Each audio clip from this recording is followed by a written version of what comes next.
Hello and welcome to Soul Sense Empowerment. My name is Esther. First, I want to thank you all for watching, subscribing, and commenting on my last video. I am very grateful. Thank you for being here today and welcome. This is Soul Sense Empowerment.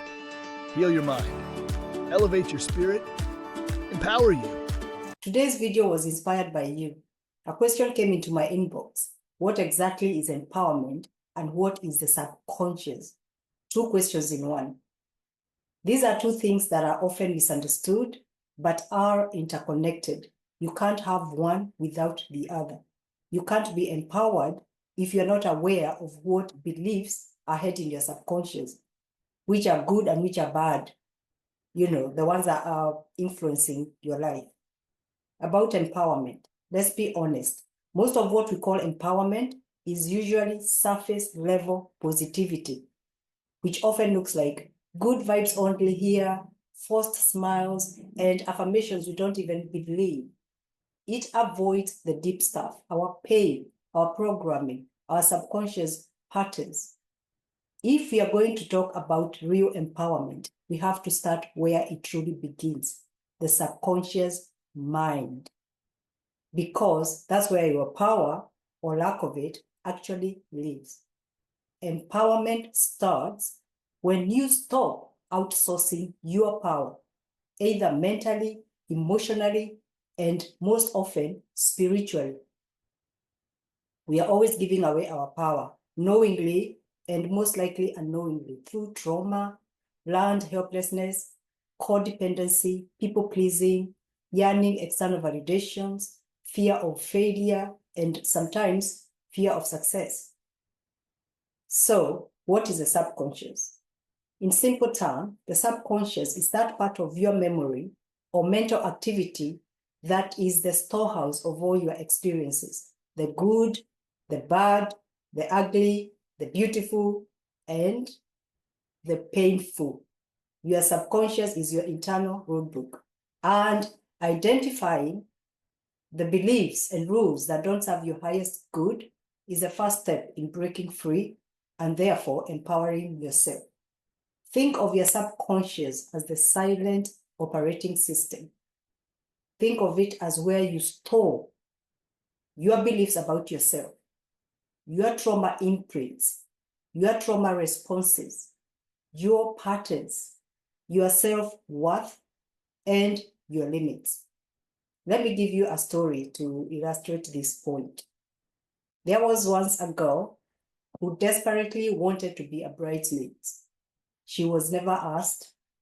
Then a family wedding was coming up and she hoped this would be different. So she spoke to one of her aunties saying, "Auntie, I want to be in that wedding." But the auntie said something to her.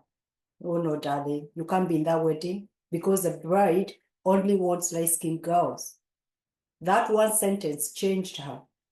She didn't choose to consciously believe it, but her subconscious mind did. That belief buried itself deep.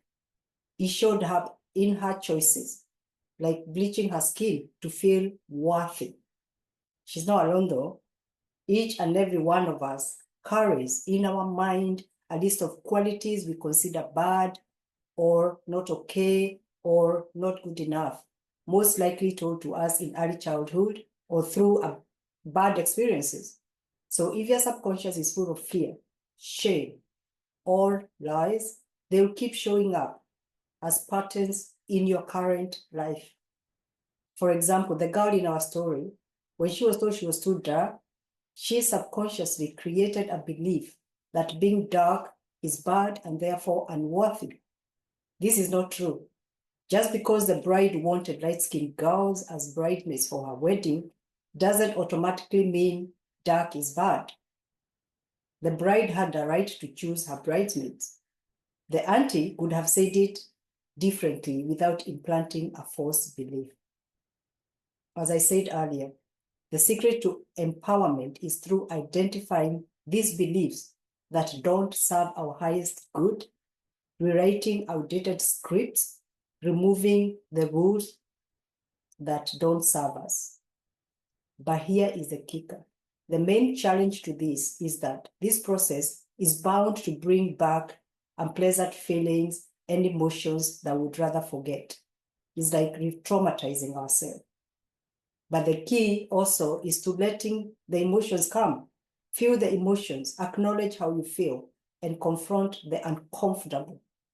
This is when the journey towards healing and empowerment starts.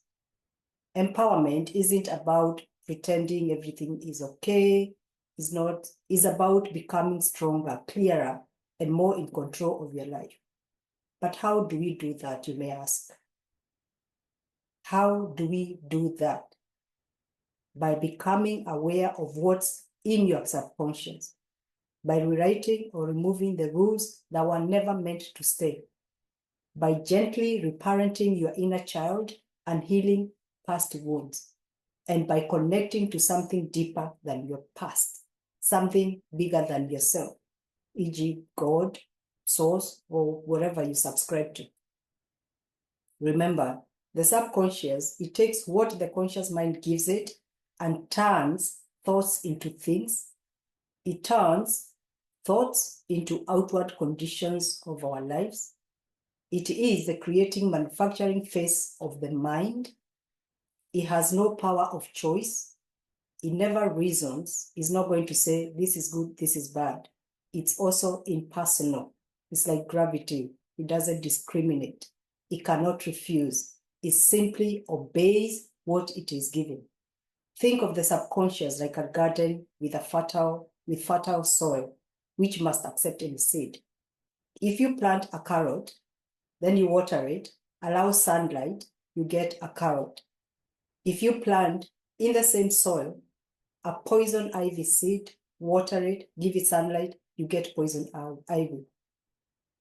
Carrot is good for your health, poison ivy is not. As it says in the Bible, you reap what you sow, whether you planted it or someone else did. And this is why forgiveness is very important, because sometimes whoever planted those seeds didn't necessarily do it to harm or maliciously. They did what they thought was best at the time. For example, the auntie in our story. Jesus said, forgive them for they don't know what they are doing. So if your inner soil, your subconscious is full of fear, shame, or lies, or regrets, you'll keep seeing these patterns bloom in your outer life. That's the plant from the seeds. Like I said, the subconscious is impersonal. It will not decide some things are good for you or not. It is the level of thought in the subconscious mind, our inward mental state, that make us and our outer circumstances what they are and what they will become. However, there is great news in that the subconscious has access to infinite resources. It knows how to heal any condition. Any healing, success, prosperity, mastery over destructive habits is produced within the subconscious mind before appearing outwards. In the soil analogy, you can uproot anything you don't want to grow in your garden. But how about the subconscious? How do you do that? And that's the main point of this video. Let's talk about the empowerment for 1 minute. This is the process of becoming stronger and confident in taking control of your life. So how do we get empowered? First, we identify and rethink what is in the storehouse. We rewrite some of the scripts or some of the rules in that storehouse, and some of it we remove altogether. It's also very crucial to be self-aware. This is a video that I'm going to cover later about self-awareness, which is crucial to rewiring your mind. So recently I fasted for 3 days, and during that time, one thing became very clear, that real empowerment doesn't come from pushing harder. It comes from being present with your truth and God, sitting with the old programming and choosing to change it, to rewrite it, to remove it. It wasn't easy because programming is a work in progress. Now that we have talked about the subconscious and empowerment, let's tackle the bigger question. How do we reprogram our subconscious so that we can be empowered? because you can't affirm your way into positivity. Your subconscious has to believe it. Like it says in the Bible, whatever you ask in prayer, believe it and it'll be yours. And remember, in the subconscious, we only reprogram things that don't serve our highest good. Things that are holding us back, limiting beliefs. For the purpose of this video, let's start with one belief you hold about yourself. One belief you know is holding you back. Okay? Got it? Good. Now notice what emotions come up. Where do you feel it in your body? What is the origin of that belief? Who told you? Or where did it come from?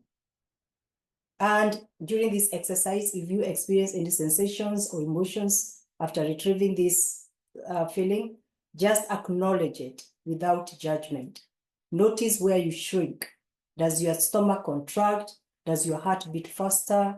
Does your breathing increase or decrease? Get curious as to why and why this happened to be part of you. It is here you must relieve those unpleasant moments. Acknowledge how you feel, but ask yourself, what are my thoughts about that now? You are listening to this video, so your thoughts might be those of empowerment, of freeing yourself. And here are the shifts you're going to see. You're going to believe you are no longer that child. You are no longer that wounded version of you.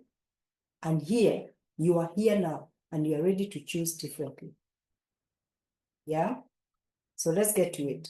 This is an exercise I use. It's inspired by Byron Katie's work, where you concentrate on one belief that you know is holding you back.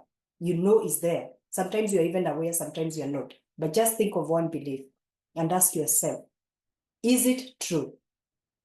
For example, you might have thought, I'm not good enough to do maths, or I'm not good enough to do English. Answer that truthfully. Next question, ask yourself, is it absolutely true? How do you react when you think that thought? Who would you be without that thought? This is a very powerful tool for self-empowerment. And in the process, it might and will elicit unpleasant memories. Over time, it becomes easier and you might feel lighter. The key is to doing this often and with one thing at a time. Sit with it, reflect on it, journal if that's your thing, because this is where the healing starts. If you've ever wondered how come some self-help tools haven't worked for me, it's because they are speaking to your conscious mind, but your life is being run by your subconscious. Your subconscious needs clear instructions. It needs repetition, feeling, truth. It needs alignment with what you believe, not just what you say. Like Jesus said, whatever you ask in prayer, believe you have it and it'll be yours. If the one belief you had was, I'm not good enough, change it to say, I am good enough. Or if, say, for example, you say, I'm not good in maths. You can say, I'm not good in maths yet. You have the power. You have the power to reprogram your subconscious, one belief at a time. Do this work gently. Don't be harsh on yourself. Be compassionate and consistent and without judgment. So every time I do this work for myself, I usually seal it with an affirmative prayer. But first, if you're listening to this message and it hits somewhere deep, and if you're ready to go beyond watching, healing, and actually start experiencing it, I offer private, personalized sessions where we go deep into the work. Inner child healing, spiritual empowerment, and these sessions are gently transformative and fully customized to your needs. So if you feel the need or the nudge of your spirit, just trust it. For now, let's end this video with this affirmative prayer you can do or say after doing the work. Just keep yourself centered, feel connected, take a deep breath, and just be grateful. I am connected to God as a wave is connected to the ocean. I am no longer under the influence of old patterns. I am no longer bound by old precedents. I am no longer limited or restricted by ideas of anyone.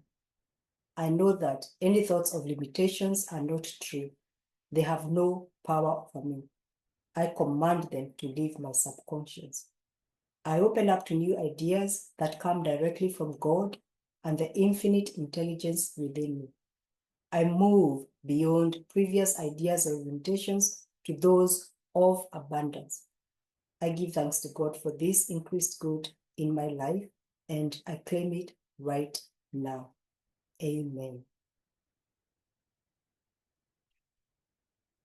Thank you so much for listening. And remember, this is a safe space. There is no judgment, just empowering and loving one another. So share, and until next time, bye for now.